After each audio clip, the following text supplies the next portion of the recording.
This show contains frank discussions about sexuality and humans and other animals. We want to make sure you're comfortable with that before you listen. Enjoy.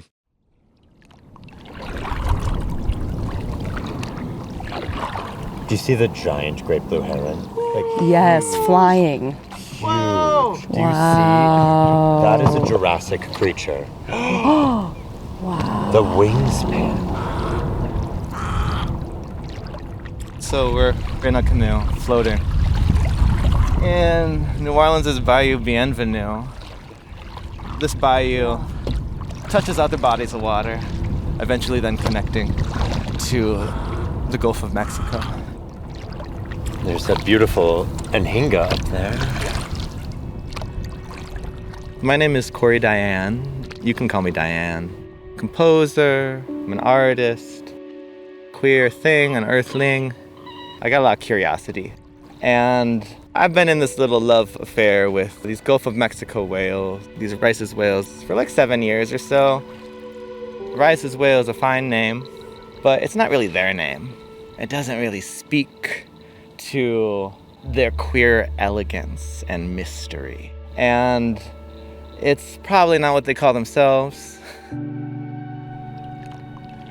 The Rice's whales are these charismatic megafauna.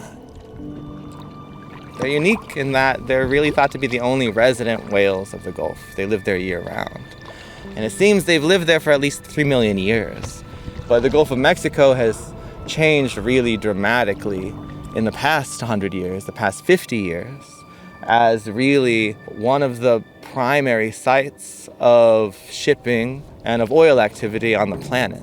Sometimes they say as many as 100 remain these days. And so I've done a lot of work that is a practice of reverence for these whales, and I do that from the perspective of sound in their song. I have a few pieces that I've written for these whales. The first piece of music, Reverie for the baleen of the Gulf of Mexico of many and no known names. The piano becomes a whale, and with these friction mallets, we're able to evoke their song. I work with these acoustic recordings of their songs. The scientists talk about these songs. They use like hertz, which is vibration, and these songs would start at 150 hertz, which is like a D quarter sharp, and it would do this long swoop. It's like, oh, oh, oh, oh. And then they go to this place that I can't go. Oh. And then another is this consistent pulse. Oh, oh, oh, oh. And sometimes they sing them together. Oh, oh, oh, oh, oh, oh. So those songs played really an important role in their journey into recognition as a species and then as perhaps one of the most endangered on the planet. There's a mournfulness in their song.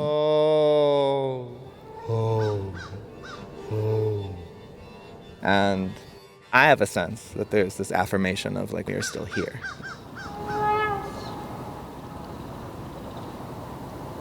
That's a belted kingfisher. Do you hear that?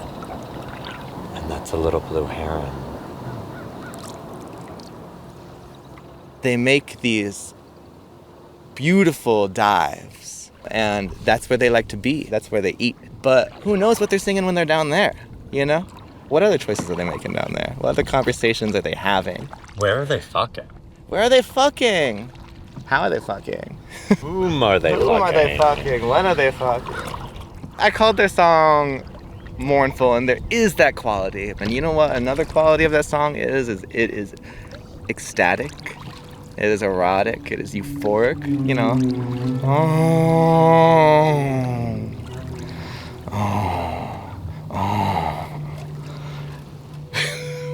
Yeah, I hear it. No, totally. Say no more. Totally.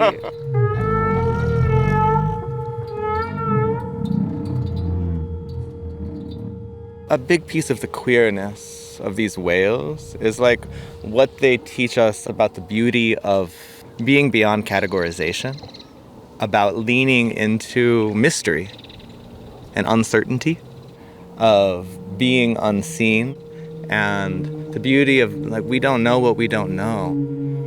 And there's a power in that, you know?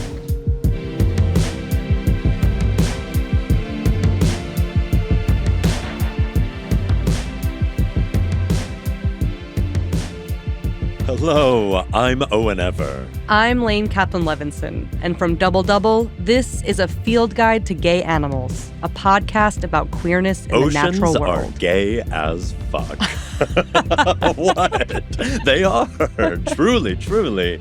As Diane pointed out when we were canoeing on the outskirts of the Gulf of Mexico, there's something fundamentally queer about bodies of water, be it the Gulf or the ocean or me. I mean, the mystery, the majesty, the tempestuousness. The whales. Yes, the whales. The whales. In Biological Exuberance, Bruce Bagamel wrote a whole section about the prevalence of homosexuality among marine mammals, listing behaviors like same-sex courtship, mating, pair bonding, parenting. Seen in manatees, walruses, seals, dolphins, and porpoises. And whales. Toothed whales like orcas and sperm whales. No surprise there. Also, baleen whales like the bowhead, the gray, the right, the blue, and, as of February 2024, the humpback. Honestly, no surprise there either. Welcome to the family, humpbacks. What is surprising, though, is how for so long they managed to avoid being witnessed in the act. Because this isn't just the first documentation of gay humpback sex. It's the first documentation of humpback sex, period. It just so happens to be gay humpback sex. Gay humpback sex. Gay humpback sex. The report published by Marine Mammal Science states, quote, "This is the first report of penetration by a humpback whale, and the first report of sexual activity between two male humpback whales." Gay humpback sex. Laine, have you seen this photo? Oh my God, has anyone not seen the photo of these whales? Oh my God, these whales. It's absolutely stunning. The lighting. The embrace. The arched back. Oh. Honestly, none of my sex tapes have ever looked this good. You cannot compare I'm yourself to a blushing. humpback whale. That is not fair to you. It's so steamy. It really is. It's so sensual. Like, these whales are holding each other in a way that just shows they are clearly in love. Yeah, it seems like it's something that we should not be witnessing. If we weren't paid to do this. Right. If we are, This but would we're not be paid. safe for work if our job wasn't to literally make a podcast about looking at gay animal sex. Well, I'm browsing incognito, so I suggest you do the same. Oh, we love the emergence of new charismatic megafauna family. We do. And if that isn't evidence enough that we are living in Bruce's biologically exuberant world, then let me delight you with the fact that this research paper on the humpbacks goes on to say, quote, "Homosexual behavior is common in the animal kingdom, ... as reviewed in Bagamel 1999. There's our boy popping off in the Yes. citation. We see you, Daddy Bruce. See, this is evidence of just how far the culture around gay animal science has come. It's a big deal to A, have an observation in the wild, B, have it reported, reviewed, and published, and C, to have that information generally embraced. A long way from the hesitations, disbelief, and vitriol of the not-so-distant past. But that's just one kind of oceanic queerness. Marine mammals being gay for each other in a way we can see, know, and celebrate. The fucking around. Because we also find a different kind of queerness in the ocean. The queerness that Diane sees in the Rice's whales. This is a queerness of community, of survival, and sometimes of stealth. It's a queerness of mournful yet erotic song. Marine mammals teaching us new forms of queer relation. The finding out. And still, never fully knowing. In today's episode of Our Field Guide, we'll explore both types of deep-sea queerness. We'll talk to a scientist who's seen more gay sex in the ocean than was ever thought possible. And we'll meet an activist poet who wonders, what becomes possible when we are immersed in the queerness of forms of life that dominant systems cannot chart, reward, or even understand. So, let's dive in.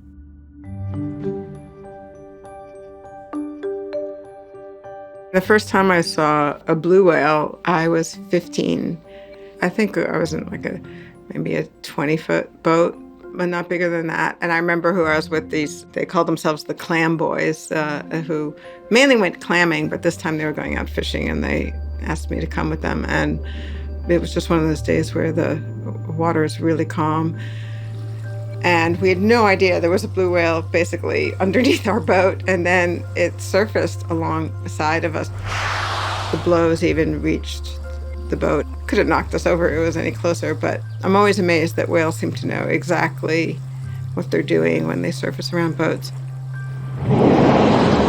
That was incredible, just came up and did a few breaths right there and then went down. And that was it. It was massive. I mean, it's the biggest animal that's ever lived. this is Janet Mann. I'm a distinguished university professor at Georgetown University in the departments of biology and psychology. Janet grew up close to the ocean on Long Island, where shopping is the national sport. And I always hated shopping, and I always liked being outside. She escaped the strip malls by hanging around the docks on Montauk, where I also spent a lot of time as a kid. Montauk had a wildness to it. Janet could be amongst the grasses, the marsh, the water, and watch the fishermen with curiosity and some envy until they eventually invited her out on a boat. Even though they'd say women are bad luck, but you're okay. Out there, floating on the surface of the Atlantic Ocean, Janet saw her first glimpses of marine mammals in the wild. And while experiencing the wonder of the ocean, she felt at home. That was where I wanted to be. I didn't have any idea how that was going to happen, but eventually I figured it out. She figured it out by studying behavioral biology, and in grad school in the 80s, got an opportunity to research a field people knew very little about. Dolphins. That's right. It's the 1980s, and when it came to dolphins, almost nothing was known about them. Or at least in their natural habitat. They're really, really hard to study in the wild. You know, they disappear. They only come up to the surface to breathe. Most of the research at that time had been done in captivity. So the challenge for you was, I'm going to study them in their natural environment, which is just really challenging because we're in these boats, they're doing their thing. How do we see them? How do we know who's who? All the things that just make it extremely difficult to observe what's going on. And then that's what you went to go do. Right.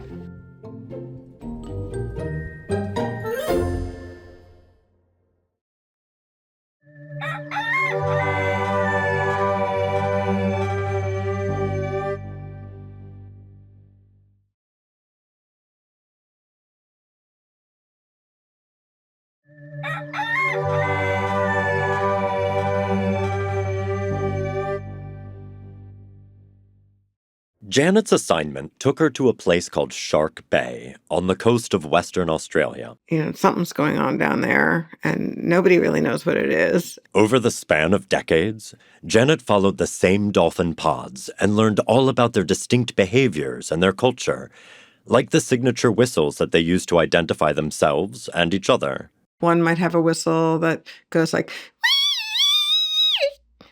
And another one might go, wee! They remember each other's whistles for more than 20 years. You know, and sometimes you get the sense that they haven't seen an individual in a long time, you know, just the way the enthusiasm when they get together. Those signature whistles are important. Given that not everyone is as fluent in dolphin whistle as Janet, the dolphins were also given names like Jessie and Urchin. Wave and shave. These two males. And Cookie. Cookie is actually a kind of a male name because a cook is a cookie and a trucker is a truckie and so on in Australia. Everything's an IE on the end. Out on the water, the team conducted frequent surveys of all the daily observable activities, like foraging, and occasionally the calves doing their cute little things like chasing seaweed. Pretty G-rated stuff, except not really. Because the dolphins do have a high rate of sexual interactions, but it's largely the juvenile animals and even the calves get involved in these polyadic, like sexual interactions, sometimes involving, 11 or 12 individuals. So one day, the team is out there on the boat, not too far from the shoreline, and Janet's doing her routine observations, calling out every activity she sees so that they can be recorded by her colleagues. Shave goes on side. Cookie swims over to Shave. As the boys go about their afternoon shenanigans, Janet, like a seasoned sportscaster, continues to announce. Cookie mounts Shave. Cookie mounts Shave. Wave goes on side. Cookie mounts Wave. Cookie mounts Wave again. Cookie mounts Wave again. Meanwhile, a large crowd of tourists gathers on the shore. My voice was carrying really well across the water. Cookie face slaps. Cookie has an erection. Wave has an erection. Shave has an erection. Cookie rubs penis on Shave. And then I sort of looked up. I realized everybody was watching me and they saw me watching them. And then they started clapping.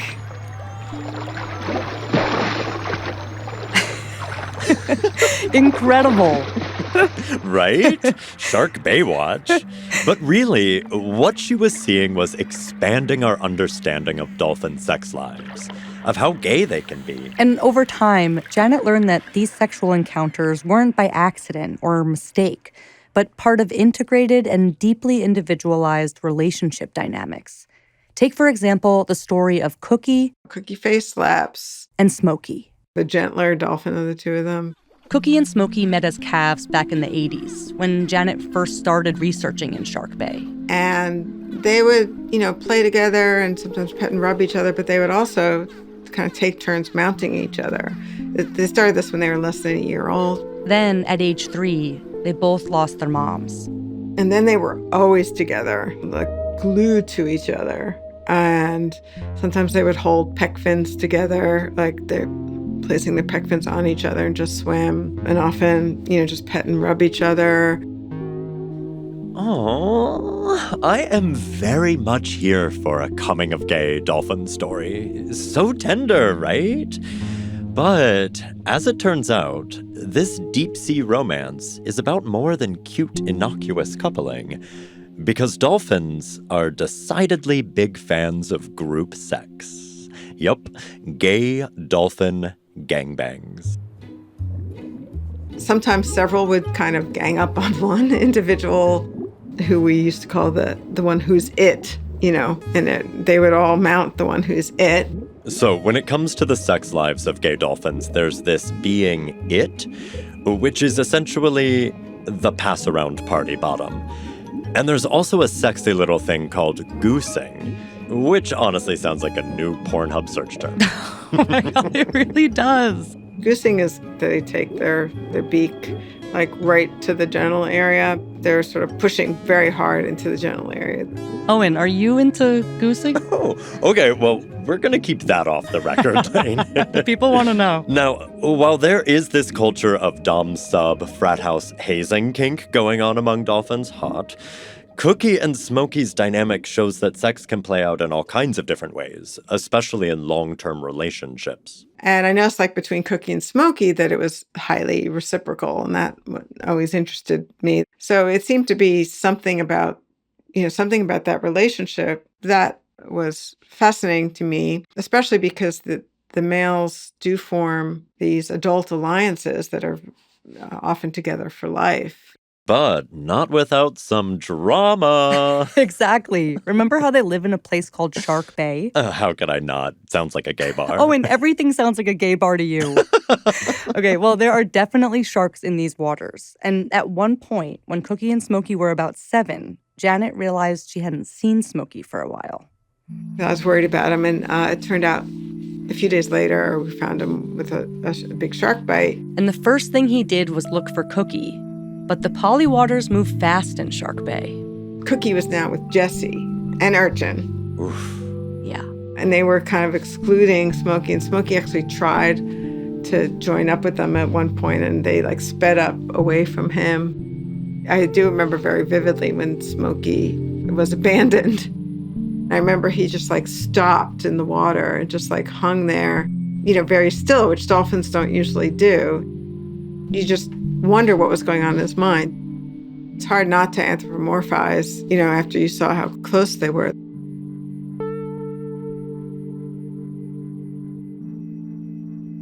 Cookie and Smokey weren't seen together for several years after that moment. But ultimately, Cookie came back around, and Smokey took him back. The relationships, that can change and the dynamics can change over time. And sometimes they can come back together even after a break like that. While spending time with the dolphins of Shark Bay, Janet witnessed an abundance of stories like this. Stories that showed that dolphin relationships, much like human relationships, are beautifully complex. Stories that ranged from pair bonding to party bottoming to complex polycules. Because when it comes to their sex lives, gay dolphins have it all. Not only was all of this incredibly exciting to observe and record, these were new findings that stood to disrupt what was generally known and accepted within the field of marine mammalogy. And it was all irrefutable evidence of naturally occurring homosexual, non-reproductive sex, of animal queerness. Stuff that needed to be published. But how? And when? There were a lot of things that sort of made me delay. Remember that Janet began her research in the 1980s, the era of family values politics, and the risk of being penalized for promoting a homosexual agenda. These things contributed to an unwelcoming atmosphere for publishing gay animal findings. I think that people that do publish about homosexual behavior in animals, that people make assumptions about who they are and they think that's all they're going to be interested in or something. I wasn't concerned if people thought I was homosexual. I didn't really care about that. It was more I didn't want to be typecast as like somebody who's like studying homosexual behavior. I didn't want to get the research characterized that way. Because the reality is, there are cultural norms and biases within science and scientific institutions. And these norms and expectations influence what kind of information gets shared, when it gets shared, and how it's received. As we've seen and will continue to see, this is often what gay animals and the people that research them are up against. People rapidly misinterpret or twist it one way or another. Like I say, oh, so you're saying it's natural. I'm not, trying to make a much bigger statement than that, but saying, yeah, it's like natural what they're doing.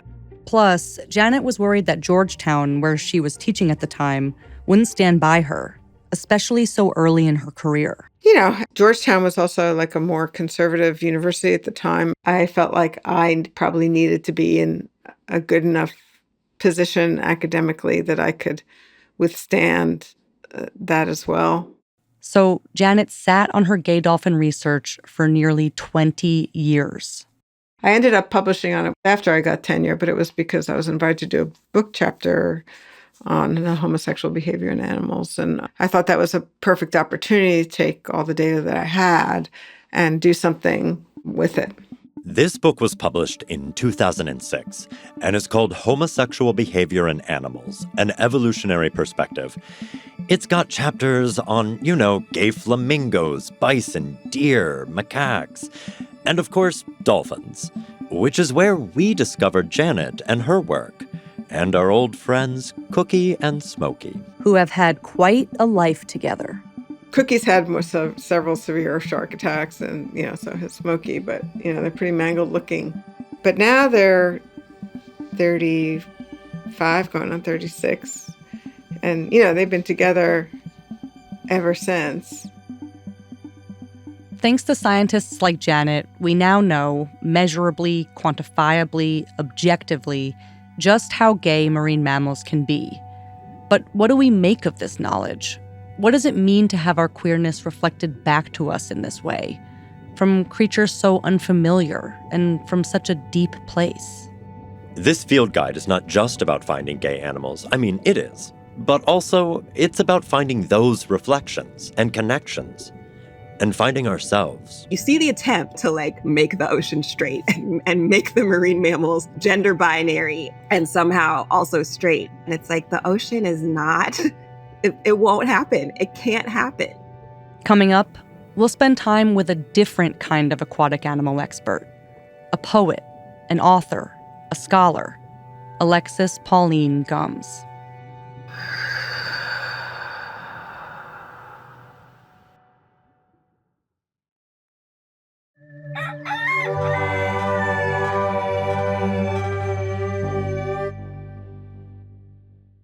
gotta be honest, producing a podcast about gay animals is harder than just simply being a gay animal. Because of that, I don't always have time to get all the nutrients that I need.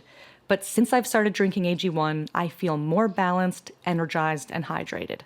That's because AG1 is a foundational nutrition supplement that delivers daily nutrients and gut health support, and AG1 is backed by multiple research studies, so you can trust what you're putting in your body. AG1 has been third-party tested for safety for years and is trusted by experts and medical professionals, giving you one less thing to research.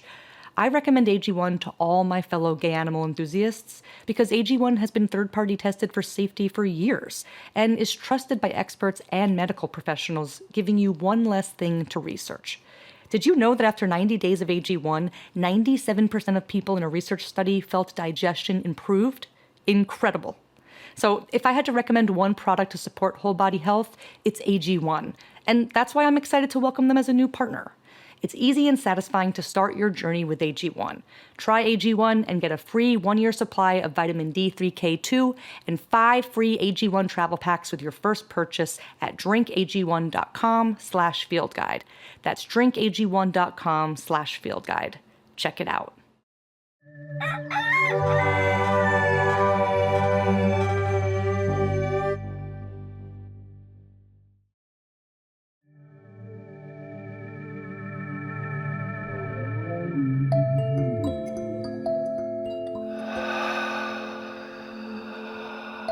That moment of holding, I was thinking of it as like micro training for being a marine mammal. Yeah, that's right. That's right. This is Alexis Pauline Gumbs. I am a queer Black feminist, troublemaker, and love evangelist. And author of the book Undrowned, Black Feminist Lessons from Marine Mammals. Undrowned is its own field guide of sorts.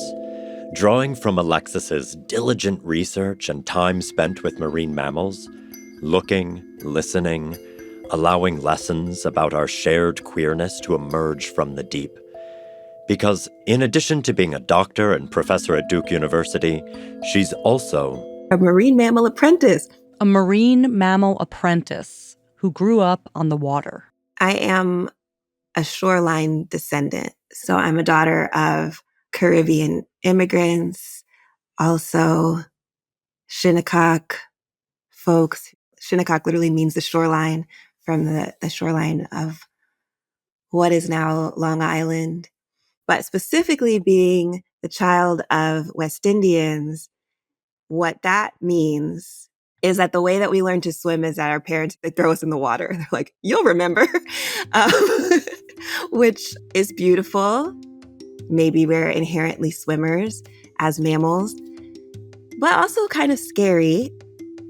Actually, when I was a kid, I had this deep fear of putting my face in the water for a long time. So even like in my family, it's interesting that they're like, and now you're a marine mammal apprentice. And, we could barely get you to put your face in the water when you were little, which might be part of it. It just might be part of why this is an important journey for me and why I have so much respect and admiration for marine mammals. When Alexis calls herself a marine mammal apprentice, she's talking about an interspecies mentorship. There's a humility in being an apprentice. It's saying, I have so much to learn. I'm mostly going to learn through the forms of observation I have access to, right? And I wanted to make it very clear that this is an act for me of submission and of humility and of acknowledging that moving between worlds as a queer being, especially a relationship with water as a portal, as an edge, as this permeable boundary that has always fascinated me, even when it's terrified me, and continues to fascinate me to this very moment. The image of you pressing your face into the water and beginning to see what's on the other side of that boundary. So beautiful.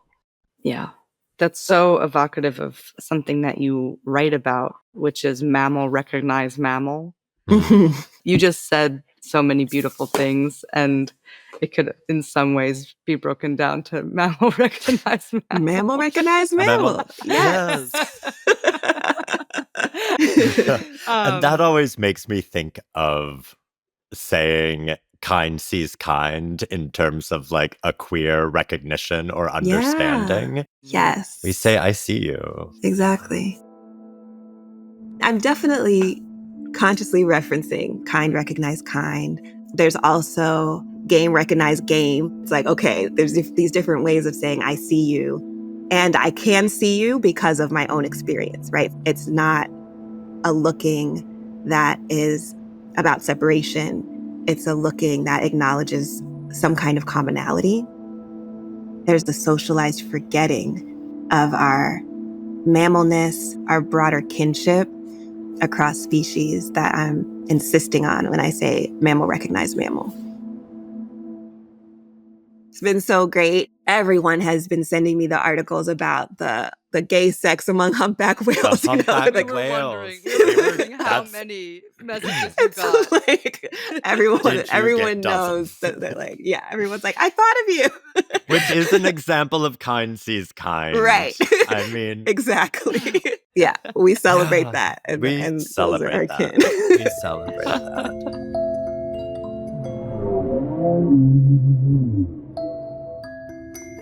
Another whale mammalkin, the bowhead whale. So many observations of joyous gay sex orgies Yeah. that involve like 3 to 6 of them unsheathing their penises, rolling around, fucking. But for me, what is queer is their complex vocalizations. There's the sex, which is pleasurable and gay, but the fact that they sing and scream and trumpet and are joyous, that's the like queer part for me. The emergence of song. Yeah, that's right. That's so right.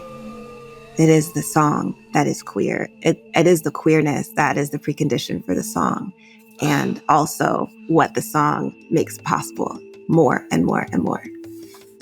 Yeah. That's one example. Of course, there's dolphins who have same-sex bonds and relationships that are lifelong, and the ways that marine mammals choose each other and move through space, the ways that they create family that is definitely beyond a patriarchal family imposition that often gets put onto animals is beautiful. And the ways that the spinner dolphins just like show off and they flip for each other, like to be like, look at us. I see that as queerness. And that reminded me that Janet Mann, the scientist that we talked to about dolphins, told me that dolphins that are partners, that are in relationship with each other, they swim fin to fin. Yeah. They basically like hold fins, So which sweet. I could not believe. But like, why wouldn't you? Right? I mean, it's like Why the wouldn't possibility you? of that connection is like Touch. Yeah. touch. Yes. I see that as queerness. I see the way that the harbor seal slows their heart as queerness. Like the way that it prompts me to study my heart. For me, the fact that being in an apprenticeship to marine mammals queers me to myself, right? Just the fact that the harbor seal can do that, heart-wise, is like, whoa. Suddenly I'm thinking about my actual organs differently than I ever have. And that's an expansive queerness of like, what even is this body? That's why I identify as queer. And that's why I think it's an important political identity. And then the fact that I get to actually live my love, which is a queer love, is an outcome of that practice. In her marine mammal apprenticeship, Alexis learned over and over again that the ocean is queerer than she ever could have imagined. It's queer because, as she told us, harbor seals can slow their heartbeats. It's queer because, as Janet Mann told us, same-sex dolphins hold fins and push their beaks into each other's genital slits. And, as Diane taught us while we were canoeing, it's queer because Rice's whales in the Gulf of Mexico spend so much of their lives in water so deep, singing their songs and living their lives in a beautiful queer place that exists beyond our knowing, beyond our comprehension, beyond discovery. Something you said is it is dangerous to be discovered. Sure, yeah. So Mammalis gigas is this mammal that was kind of like a manatee.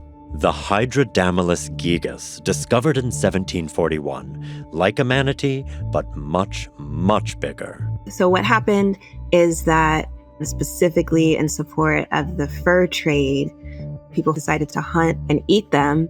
And this is what caused the extinction of Mammalis gigas 27 years after the first Western person acknowledges seeing them. This is the first marine mammal whose extinction was caused by humans.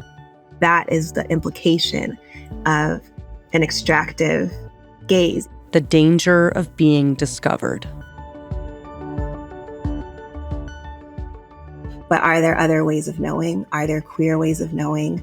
Are there ways of knowing that have to do with humility and that respect not knowing? And more than that, cherish wonder?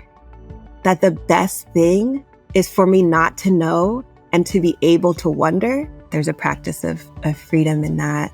Our intense desire to know each other for the purpose of what? For the purpose of realizing we don't know. This brings us back to that beloved quote from Undrowned that we heard earlier in the episode. What becomes possible when we are immersed in the queerness of forms of life that dominant systems cannot chart, reward, or even understand? That's at the core of the training that I think of as part of my marine mammal apprenticeship. What are the forms of life that will be rewarded? What are the forms of life that can be measurable? What are the forms of life that can be understandable to other people, which has always been an edge for me because I have gone through a colonial education in a tokenized subject position where what I know is that nobody understands me. My story has been nobody will ever understand me.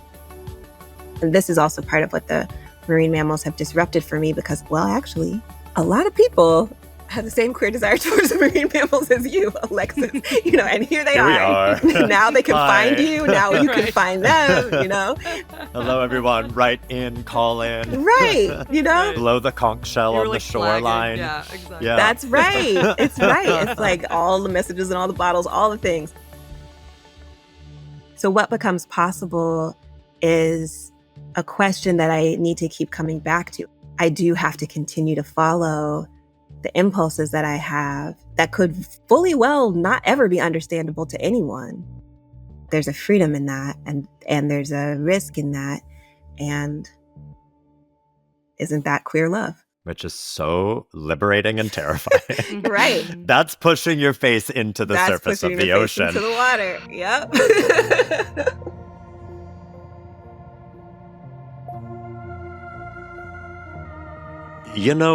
It's one thing to feel that my queerness is a part of nature when I'm, walking in the park or looking at the gay-ass penguins at the zoo. Or, reading Frog and Toad, right. AKA our autobiography. It's about us. Yes, exactly. Because these gay animals, they feel easily relatable. Whereas whales, charismatic megafauna under the sea, these queens always felt just too removed, too regal. And that's the power of scientists, thinkers, and artists like Janet, Alexis, and Diane, who help us relate to vast concepts or creatures. And you know, Owen, thank God these people are sharing their findings, their ideas, their meaning-making with the world, because it creates more meaning and more stories. More stories. And it just keeps snowballing, sometimes in the most unlikely ways. For instance, after Janet published her paper on gay dolphins 20 years after first discovering them in Shark Bay, a fellow professor loved the story so much, she adapted it into a gay play for her gender and performance class. Sociosexual behavior and the development of male-male bonds among Indian Ocean bottlenose dolphins. In an article by Janet Mann, who lives in the Palisades, y'all. Shout out to the Northwest one more game. Janet Mann, PhD. Cue students in bikinis and silver dolphin bodysuits. Georgetown University. Georgetown University. Georgetown University. So when you're ready, I want you to make some noise for me, baby. Let me hear you scream. And when you're ready, say yeah, yeah. Janet Mann. Yeah, yeah. Janet Mann.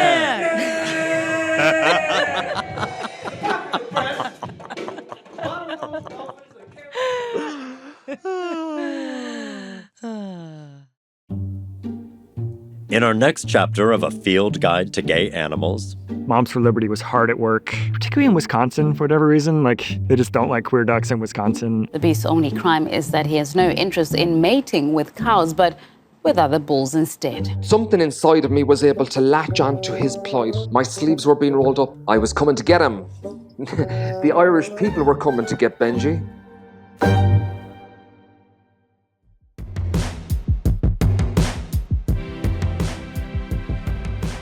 if you want to listen to the next episode of this show right now, become a Canada Land supporter.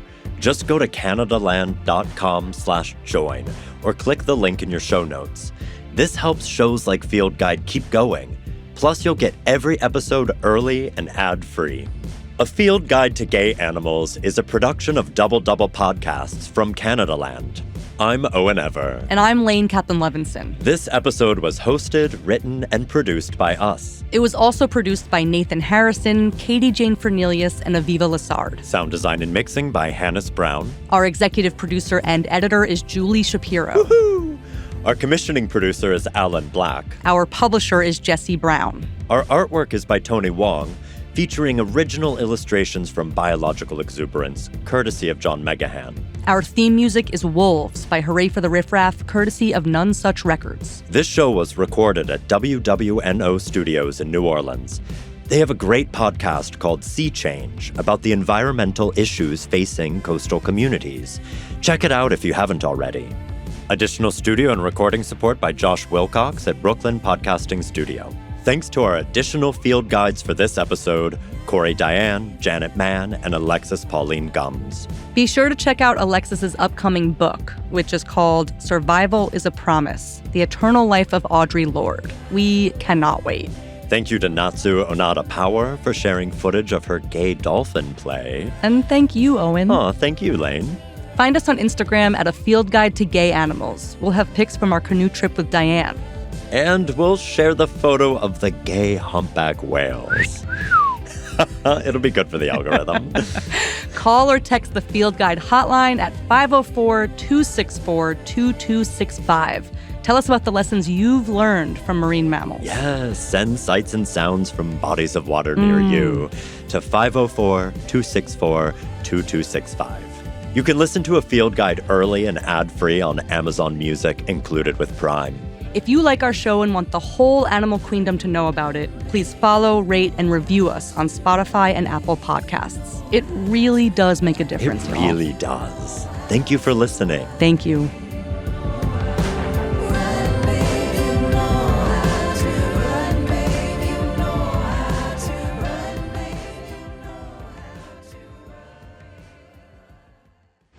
Did you know that dolphins are just gay sharks?